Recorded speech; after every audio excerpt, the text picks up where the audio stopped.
He viajado a través del tiempo y he llegado al final de todas las cosas. Permítanme dejar claro lo obvio, sí, he estado en el futuro. No me pregunten por la pandemia, la crisis climática, las próximas elecciones o el premio gordo de la lotería de la semana que viene. He estado en un futuro lejano, mucho después de que todo eso haya dejado de importar. Fueron al menos miles de millones de años. Fue el mismísimo fin del universo, creo. Pero no fue el fin de todo. Probablemente debería retroceder un poco y explicar cómo llegué al fin del universo. Soy un oficial de la Fuerza Aérea y me eligieron para ser el sujeto de prueba de lo que mis superiores llamaron un hitiau crononáutico. En medio del Océano Pacífico, relativamente cerca de las Islas Hawaianas, hay un colisionador de partículas experimental de alto secreto. Está bajo el agua tanto por secreto como para que puedan usar el océano como disipador de calor para el enorme reactor nuclear que lo alimenta. No estaba al tanto de todos los detalles, así que ni siquiera sé quién lo está financiando. Definitivamente había muchos no estadounidenses allí, así que estoy bastante seguro de que se trata de una colaboración internacional. Por lo que pude entender, los experimentos que están haciendo allí tienen como objetivo revelar la naturaleza básica del tiempo, si se trata de un aspecto fundamental del universo, una propiedad emergente de componentes más elementales o simplemente una ilusión de nuestra propia percepción limitada. El colisionador produjo una partícula desconocida y, según lo que me dijeron algunos de los investigadores, no teorizada previamente, que causó efectos temporales extraños cuando interactuó con la materia ordinaria. Por el momento, simplemente las estaban llamando cronitones, ya que así es como se llama a las partículas que viajan en el tiempo en Star Trek. Cuando saturaban un objeto con estos cronitones, este desaparecía durante un período de tiempo aproximadamente proporcional a su masa y luego reaparecía exactamente en el mismo espacio. A veces los objetos eran detectablemente más calientes o más fríos, a veces estaban dañados y, al menos en una ocasión, ni siquiera estaban en una sola pieza, pero hasta donde los científicos podían saber, cada átomo que enviaban regresaba, y nunca con ninguna materia extraña adherida durante el viaje. Los objetos estaban experimentando claramente algo durante su tiempo perdido, pero no podían enviar una sonda ya que los cronitones alterarían cualquier dispositivo electrónico, sin importar lo que hicieran para protegerlo. Se decidió que era necesario enviar un sujeto de prueba humano para que informara sobre lo que habían encontrado. Me eligieron porque cumplía con los requisitos de temperamento y habilidades necesarios y, al mismo tiempo, era lo suficientemente común como para que, si nunca regresaba, mis comandantes lo consideraran una pérdida aceptable. Me aseguraron que la radiación del cronitón no era ionizante y que las pruebas que habían realizado en muestras biológicas no mostraban efectos nocivos inmediatos ni a corto plazo. En cuanto a los efectos a largo plazo, bueno, tendríamos que esperar y ver, ¿no? En este punto, puede que te preguntes cuánto me pagaban por exponerme a una radiación desconocida y ser enviado a saber Dios hasta dónde en el futuro. El mismo Neil Armstrong que cobró por ir a la Luna. Bubkis. Absolutamente nada más que mi salario habitual. Después de todo, soy un oficial de la Fuerza Aérea y arriesgar mi vida por el bien de mi país es parte del trabajo. Debería sentirme honrado de tener el privilegio de ser la primera persona enviada al futuro, insistieron. Si los experimentos se desclasificaban alguna vez, sería famoso, inmortalizado incluso.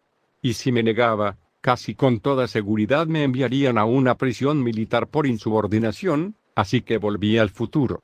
Entré en el colisionador con un traje de protección ambiental presurizado. No solo era necesario por la preocupación de viajar a un entorno desconocido, sino también porque era necesario vaciar el interior del colisionador de aire para que funcionara correctamente. El colisionador en sí era un túnel de 30 metros de ancho que se extendía a lo largo de kilómetros, revestido con una aleación gris brillante que, según me habían dicho, había que inventar solo para el proyecto. Cada pocos cientos de metros había un anillo brillante y zumbante de tecnología clasificada que rodeaba el perímetro, todos ellos pulsando en perfecta sincronía. No había ningún sonido en el túnel sin aire, por supuesto, pero podía sentir sus vibraciones a través de mis botas, y era una sensación que solo podía describir como un zumbido.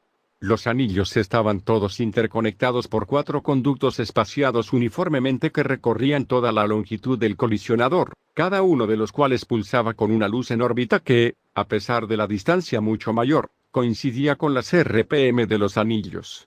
Ocupé mi lugar en la plataforma claramente marcada y miré las luces encauladas y parpadeantes que contaban la secuencia de iniciación, protegidas de los cronitones por un hueco en la pared del colisionador. El silencio casi absoluto me resultaba desconcertante. Lo único que podía oír era mi propia respiración. Ni siquiera tenía una radio en el traje, ya que la onda de cronitones la habría destruido. Si hubiera habido instrucciones de último momento, solo se transmitirían a través de la pantalla que tenía delante. A medida que la cuenta regresiva hacia la saturación total se acercaba, comencé a ver pequeñas luces doradas formándose en el espacio a mi alrededor, zumbando alrededor del colisionador a la velocidad del rayo. Al principio eran escasas, pero después de un minuto se volvieron tan densas que apenas podía ver a través de la neblina. Pasaron a través de mí como si yo ni siquiera estuviera allí, sin producir ninguna sensación perceptible mientras lo hacían. Ya no podía ver la cuenta regresiva, pero cuando sentí que mis pies se levantaban del suelo, supe que era el momento del despegue. Floté lentamente hacia arriba durante varios segundos hasta que estuve en el centro del colisionador y me quedé allí colgado durante varios segundos más. No voy a mentir, estaba muy asustado, pero no entré en pánico ni traté de luchar contra ello. Lo que estaba sucediendo, y yo ya había pasado el punto en el que no podía hacer nada al respecto. Sin previo aviso, fui catapultado hacia adelante con una fuerza que parecía de al menos 5G. Las luces doradas desaparecieron, junto con el colisionador, las instalaciones, el océano y la tierra misma. Ahora las atravesé de manera tan inofensiva como los cronitones me habían atravesado a mí. Salí disparado hacia arriba, y la tierra bajo mis pies parecía girar a una velocidad imposible mientras lo hacía. El sol también retrocedió, a un ritmo demasiado rápido para que lo permitiera la teoría de la relatividad. Comprendí que no me estaba moviendo a velocidades superlumínicas, sino que mi flecha del tiempo se había acelerado y lo que yo consideraba segundos eran en realidad años, luego siglos, luego milenios, luego eones.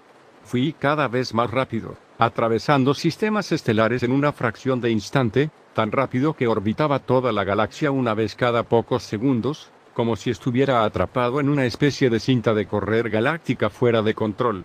Honey, detén esta locura. Después de Dios sabe cuánto tiempo de eso, el tiempo finalmente comenzó a ralentizarse de nuevo y comencé a descender sobre un planeta negro que orbitaba alrededor de una estrella blanca.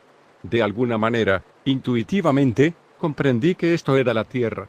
El Sol se había expandido hasta convertirse en una gigante roja, carbonizando la Tierra al hacerlo. Luego se encogió hasta convertirse en una enana blanca, que se dejó enfriar lentamente durante el resto de sus días.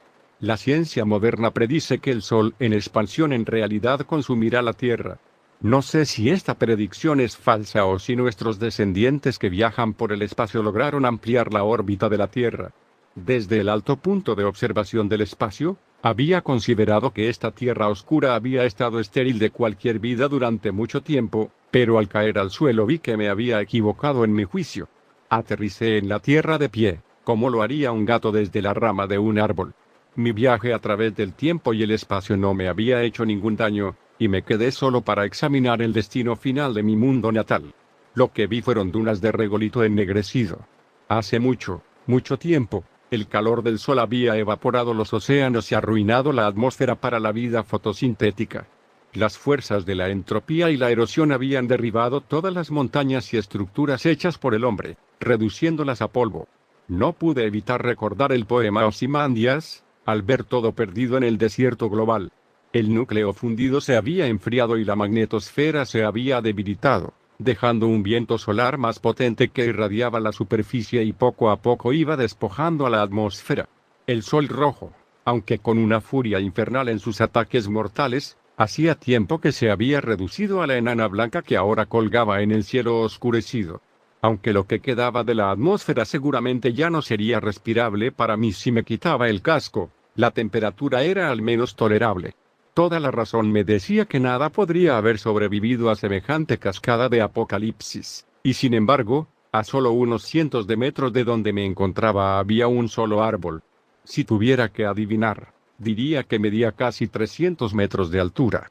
Su corteza era negra, pero no quemada. Sus hojas oscuras eran escasas, pero estaban presentes, y muchas flores blancas como la luna florecían en sus ramas. El árbol proyectaba una sombra alargada, como un reloj de sol, y en su borde se alzaban 12 estatuas humanoides dispuestas en círculo, alternadamente masculinas y femeninas. Eran grandes, pero no enormes. Cada una de ellas medía aproximadamente 12 veces mi altura. Cada una había sido tallada en un cristal translúcido de un color diferente, lo que dejaba al descubierto una red luminiscente de venas y arterias en su interior. Cada estatua contenía al menos 2 orbes de luz en su interior, uno en la cabeza y otro en el pecho, mientras que una estatua solitaria hecha a imagen de una mujer embarazada contenía un tercer orbe mucho más brillante en su enorme vientre. Me tambaleé hacia las figuras con asombro, pensando que eran una especie de monumento dejado hace mucho tiempo por los últimos humanos, algo que podría llevar sin ironía las palabras «mirad mis obras, vosotros los poderosos», y desesperad. Todo el genio colectivo final de la humanidad puesto en la creación de monumentos eternos a nuestra existencia que permanecerían en pie hasta el fin de los tiempos, un único y último acto de desafío contra el vacío desinteresado e inmortal, que incluso cuando la Tierra había permanecido en barbecho durante mucho más tiempo del que alguna vez soportó la vida y todo quedó reducido a cenizas, este único testimonio no solo de nuestra existencia sino también de nuestra excepcionalidad permaneció en pie al final de todas las cosas. Me detuve cuando estuve cerca de una de las estatuas y la miré con asombro y reverencia. Noté que lo que pensé que había sido simplemente una aura de luz a su alrededor estaba de hecho compuesto de una sustancia vaporosa que se alejaba activamente de mi presencia. En un acto que me pareció blasfemamente atrevido, estiré tentativamente mi mano enguantada y la coloqué sobre la superficie de cristal. En el momento del contacto, sentí una sensación extraña fluir por mi cuerpo. No era ni placentera ni dolorosa, ni sutil ni abrumadora, simplemente extraña y diferente a cualquier sensación que había sentido antes o después, con nada con lo que pueda compararla. Fue entonces cuando la estatua giró la cabeza para mirarme. Atónito, miré las otras 11 figuras y vi que ahora todas me miraban directamente, cuando antes todas miraban hacia el gran árbol. De repente, tuve una revelación, no se trataba de un monumento dejado por los últimos hombres, estos eran los últimos hombres. Los últimos hombres que hacían guardia alrededor del último árbol. Me hablaron entonces con una especie de telepatía, no con palabras sino con conceptos, el lenguaje del pensamiento que mi mente procesaba en palabras, imágenes y sentimientos. Percibí que eran los últimos de nuestros descendientes posthumanos, sus cuerpos hechos de materiales completamente ajenos al universo natural, sobre el cual incluso nuestros mayores intelectos aún no han formulado hipótesis. Cada uno de ellos poseía un conocimiento que eclipsaba al de toda nuestra civilización, capacidades cognitivas superiores a las nuestras no solo en grado sino en tipo, y un control divino sobre las fuerzas de la naturaleza. En días más hermosos, muchos miles de tales entidades habían caminado alguna vez por la Tierra, junto con una diversa gama de razas tradicionalmente humanas y radicalmente posthumanas, y millones más vivían entre las estrellas. Pero a lo largo de los vastos períodos de tiempo cósmico, incluso su raza había menguado. Algunos habían perecido en cataclismos astronómicamente raros y poderosos, o en combate con otros titanes. Aunque la mayoría había trascendido a formas aún mayores que las que estaban frente a mí, y habían dejado nuestra realidad atrás como un cangrejo ermitaño podría descartar un caparazón que ya no le queda. Ahora, solo los 12 delante de mí eran todos los que quedaban de su especie. Sin embargo, no eran un grupo aleatorio de supervivientes, sino que cada uno de ellos era una encarnación arquetípica del carácter humano. Al mirarlos uno a uno, comprendí la naturaleza de cada uno. Estaba el humilde plebeyo, la doncella inocente, el tramposa travieso, el sabio sabio, el aventurero audaz, la cazadora experta, la rebelde desafiante, el artista apasionado, el héroe valiente, el amante carnal, el rey poderoso y la madre cariñosa. Cada uno guardaba dentro de sí aquello que más le importaba, lo que consideraba lo mejor de la humanidad, lo que habían jurado salvaguardar hasta que el universo mismo dejara de existir. Y ese momento ya había llegado. Entonces vi en sus mentes la naturaleza del apocalipsis que se avecinaba, el gran desgarro. La energía oscura del universo se había vuelto cada vez más grande incluso que la gravedad, hasta que hace millones de años la Vía Láctea y todas las demás galaxias de la creación se desintegraron. Las estrellas salieron disparadas de sus órbitas y se dirigieron al vacío intergaláctico. Meses atrás, los sistemas solares sufrieron el mismo destino.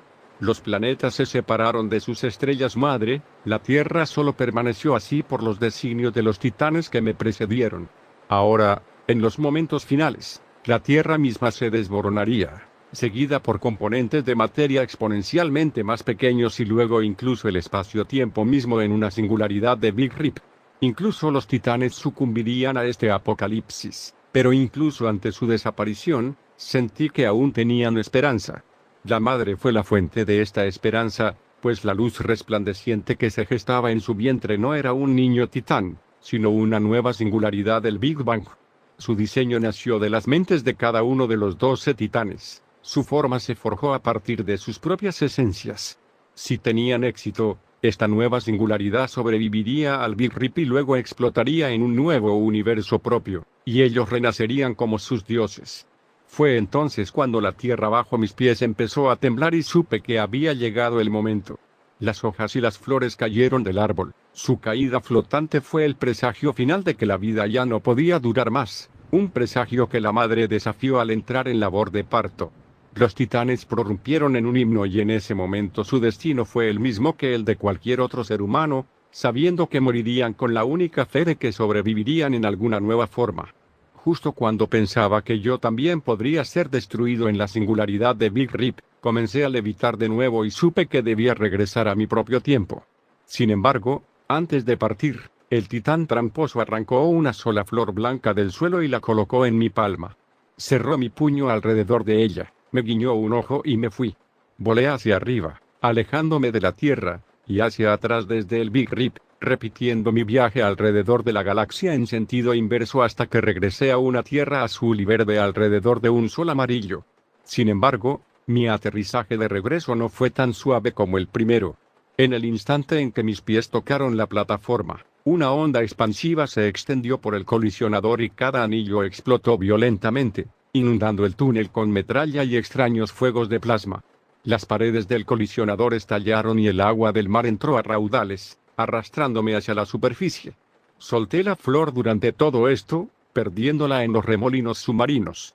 Sé que la flor fue la causa de la explosión. Ninguna de las otras pruebas había traído nada consigo. El tramposo había usado su poder para darme un regalo imposible, y el costo fue la destrucción de toda la instalación.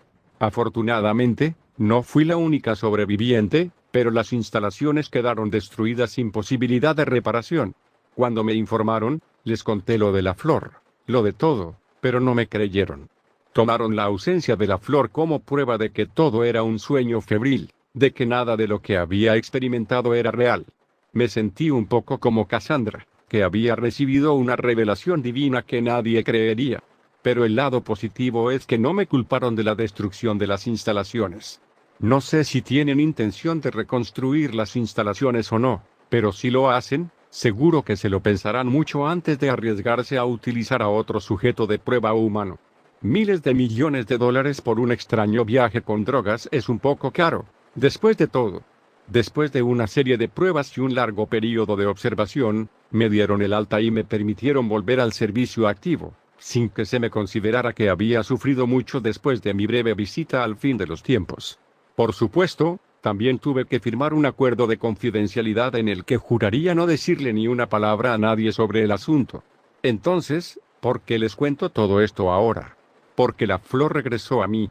Anoche, mientras estaba de permiso, me di un paseo solo por la playa. Mi experiencia con los titanes todavía pesaba mucho en mi mente.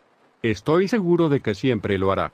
Estaba reexaminando constantemente todo lo que había presenciado, todo lo que me habían dicho, siempre con la incertidumbre de si estaba interpretando todo correctamente o si realmente había sucedido. Me preguntaba si los titanes habían tenido éxito en la creación de un nuevo universo, si habían renacido en él, o si habían fallado en su mayor prueba y fueron destrozados con todo lo demás. dejando solo la verdadera nada existencial a su paso. Estaba caminando lo suficientemente cerca del océano para que las olas acariciaran mis pies cuando, justo frente a mí, una ola entrante depositó una flor que brillaba como la luz de la luna.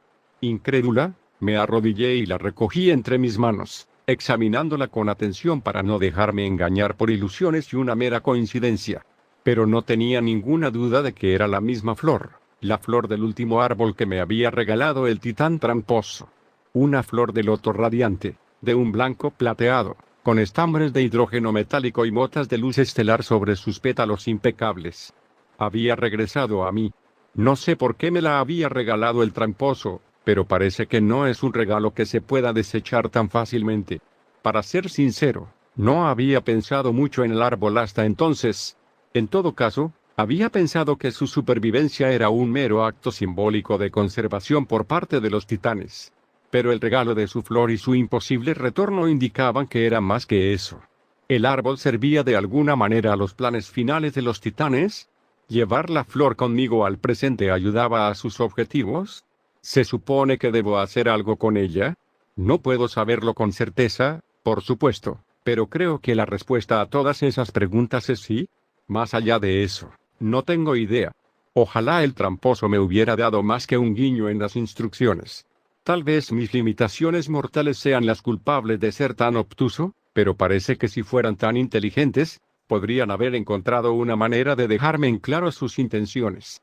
Por mucho que me gustaría creer que soy el elegido, destinado a promulgar la voluntad de los dioses para asegurar la salvación de toda la realidad, hay una duda que persiste en mi mente. ¿Por qué fue el titán tramposo quien me dio la flor? Si hubiera sido su voluntad colectiva que llevara la flor de regreso a mi propio tiempo, entonces casi cualquiera de ellos, excepto el tramposo, habría sido un portador de regalo más adecuado, salvo tal vez el rebelde. ¿Fue simplemente que estaba más cerca de mí en ese momento, o no es más probable que estuviera gastándome una broma a mí o a sus compañeros al darme la flor? ¿O es simplemente que mi misión requiere cierta incertidumbre, cierta duda, cierta falta de una directiva clara para tener éxito? Una y otra vez me he preguntado por qué fue el tramposo quien me dio la flor. La única respuesta que me llega es una cita del autor Neil Gaiman. Por supuesto que era Loki. Siempre es Loki.